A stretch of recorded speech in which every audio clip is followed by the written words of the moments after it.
himself in the Camaro. I was like, are you crazy? You have a chance to drive a Camaro for a week and we're going to pass it up? No, no, no, no.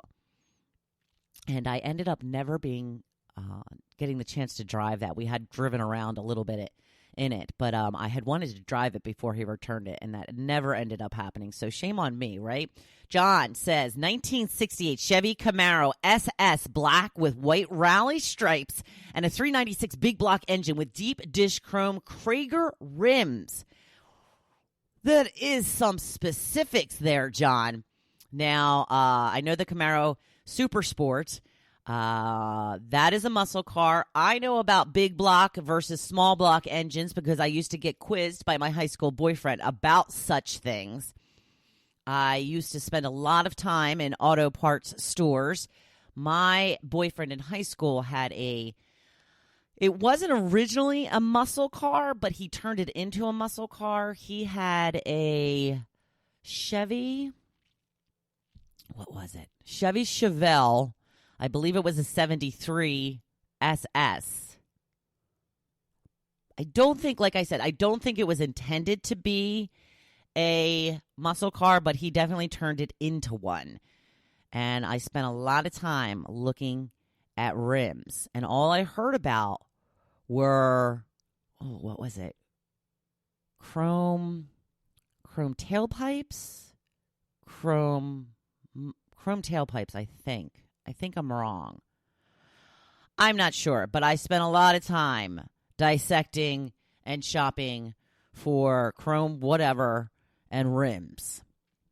Yeah. My husband's not a big car guy, and I kind of appreciate that, but it was funny when I read John's answer. I was like, oh, man, it's taking me back to my high school days. I had to know all this stuff. I had to know that stuff, and I had to know all the members' names from Metallica. Yeah, he had some rules. My goodness. So I will now move on to my blog post for the day. Today I'm going to be talking about mindful parenting. Now, I don't talk too much about parenting because I am not a parent, but I do hear things. And I know that a lot of you have crazy mornings trying to get everyone ready and out the door for school. I know you have mom guilt about things you are or are not doing for or with the kids. As the first week of school has started, some a little longer for others, this is the best time to revamp schedules and how things run in the house. You've had a few days to see how things are going and can analyze what needs improvement and what is working well. Does it seem like a marathon in the morning? Is everyone running around like a crazy person to get out the door on time? I have found through the years, because I have always gotten up extremely early, so I've always tried to get in every possible minute of sleep that I have been able to. And there have been times, certain jobs, certain schedules that I've gone through where it's been a race from the minute I've gotten up until the minute I get to work. And it just starts your day out on such the wrong foot. And I have found through the years that getting up 5 minutes earlier can do wonders for a schedule. You really don't miss 5 minutes of sleep. But breaking that snooze habit, like I talked about yesterday, is key to making this work. Don't set the alarm for 5 minutes earlier if you're just going to hit the snooze button one more time, because then you're going to be 3 minutes late as opposed to how already late you were getting up. If it means less hassle and stress in the morning, it really is worth it, trust me. If you give yourself 5 more minutes to get ready, you may be able to appreciate the moments of getting the kids out the door. But remember to step back and take it all in at times. These moments won't last forever. There will likely be times you have to stay late at work, and you will feel guilty about that. It's okay. It happens. Don't prioritize work over family, but sometimes work needs a little more attention, and sometimes family needs a little more attention. If there is one thing I could change right now for women, it's that they would stop feeling so guilty for living their life and doing the best they can. Having dinner together remains a good source of family bonding. It happens on a regular basis, and really gives you time to connect daily or almost daily.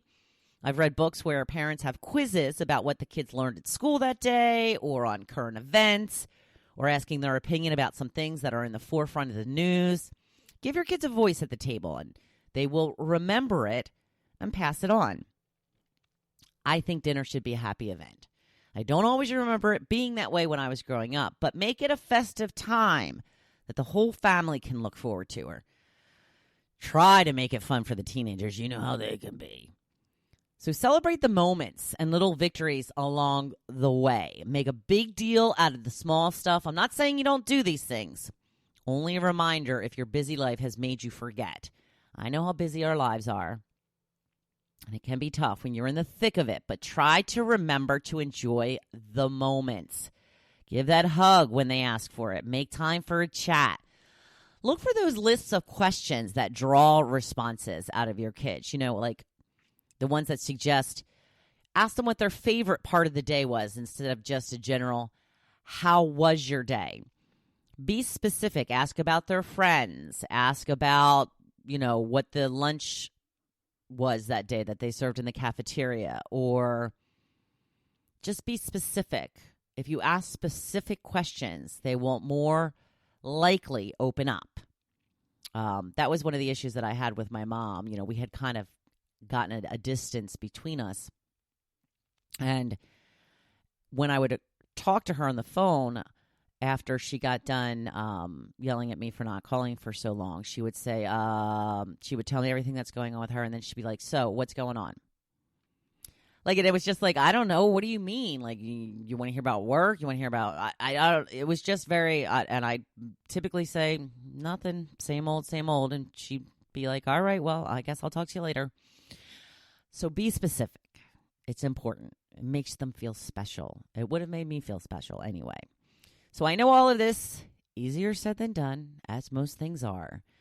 Just do the best you can. If you are truly doing the best you can, please stop with the guilt. It doesn't help you enjoy your life. It doesn't make you a better parent. Be grateful for the time you have with your kids now before you blink, and they are grown.